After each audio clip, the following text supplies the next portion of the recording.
Hey, here we go again. I've been thinking about my videos. Maybe I should introduce myself if you don't know me. My name is Jenny. I do a lot of these driving videos just because I have a very full schedule. And this is my channel. It started out as a cleaning channel, and it's going more to like a motivational personal vlog and reseller channel. So today I'm on my way to my booth just to give it a little spruce, and I wanted to talk about what the heck is ephemera and how it relates to the reselling world, because there's some confusion in some of the groups that I participate in. Now, they're crafting groups, and a lot of them are junk journal groups, which is something that I'm interested in, and I'm piddling around with, but I'm not really selling it. But I do resell things, and just wanted to get some clarification there. So, in a nutshell, ephemera really is something typically, although not always, made out of paper that was meant to be thrown away. So that is things like ticket stubs, receipts, tags off of your clothing, or any other kind of packaging really for that matter, advertising, flyers, pamphlets, receipts, posters, ledgers, just things along that nature. Anything that really isn't meant to be permanent. Now, it gets a little broader because people actually do collect ephemera, and there are pieces of ephemera that could be quite valuable. Sadly, the only thing that comes to mind, it would be like, they have historical importance. So they're things like receipts for slaves that were purchased. I personally have a feeling about that you shouldn't be selling them per se, but historically the importance is that first of all, it's our history as a nation, but because when in the African American community, when they want to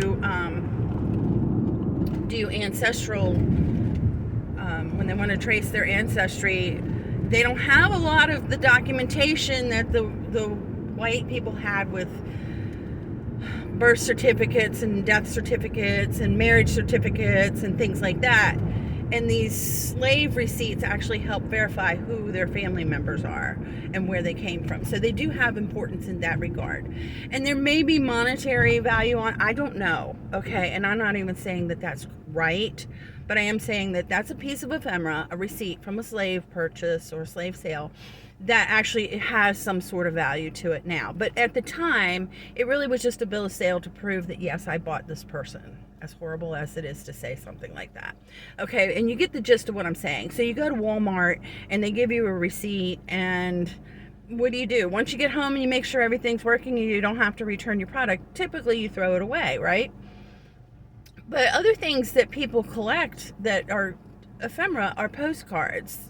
Postcards, I don't know the value on them, but I do know that there are people that collect them, and some of them may have some value if they're old and they come from, historically significant places, or maybe they have a significance for a particularly important person, like maybe Martha Washington sent a postcard to someone in her family when she went to Niagara Falls. I don't even know if that really happened, okay? But I'm just saying, something along that line would probably be a lot more valuable than if I went to Niagara Falls and sent a postcard to my sister, who happens to collect postcards, by the way. So if you can see what I'm saying in that regard. So yes, they're things that really aren't supposed to stick around, and it's a very broad spectrum of items, because there's so much that really isn't meant to be kept. But that's what ephemera is. It really is just something that's supposed to be temporary. It's being used interchangeably, sort of, right now, in the crafting world, they're calling really wood is an embellishment, ephemera. So that would be things like snippets of lace, buttons, rickrack, plastic. Well, a plastic bag really kind of is in a way it's ephemera if it's packaging, right? But there's a thing going on right now, a trend going on right now where old things that are new or look old, new things that look old are very popular right now, and they're using maybe old prints of, say, advertising, and they're printing it off and selling it as ephemera, but it's meant to be used in a decorative fashion to embellish like some sort of a paper art, or even with the furniture flipping, you'll find a lot of ephemera type transfers and applications that make the furniture look like it might have advertising or some sort of old document that it's not even real. It's just something to give it that old world look or that old timey look. Okay, so it's really popular now, and ephemera could be an embellishment also. So if you're doing some sort of scrapbooking or journaling or card making, things along those lines, and you're using tags, say like you use a clothing tag and you decorate it somehow and you attach it to your junk journal, it could be both. It's ephemera and an embellishment. But an embellishment is really more like something just to add to the decor of that particular piece, or to make it fancier, to give it a little more eye appeal, to give it a little more character.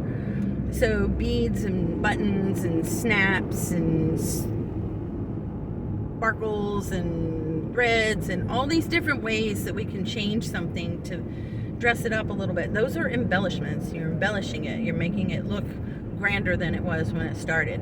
That's an embellishment.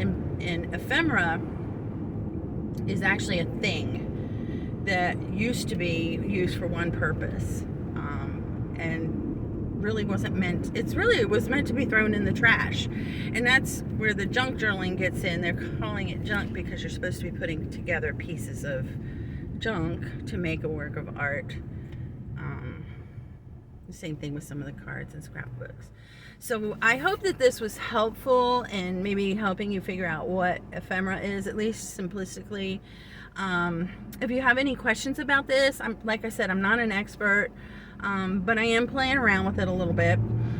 And if I don't know, I'll find out. And if you want to know more about me, all of my stores are in the description below, along with some of my socials. If you want to, join some of my groups or my pages and things. If you could please subscribe. I'm trying to be really good about getting out regular videos. And if you really liked it, give me a thumbs up. That helps my channel too, and it doesn't cost you a thing. And I will be back again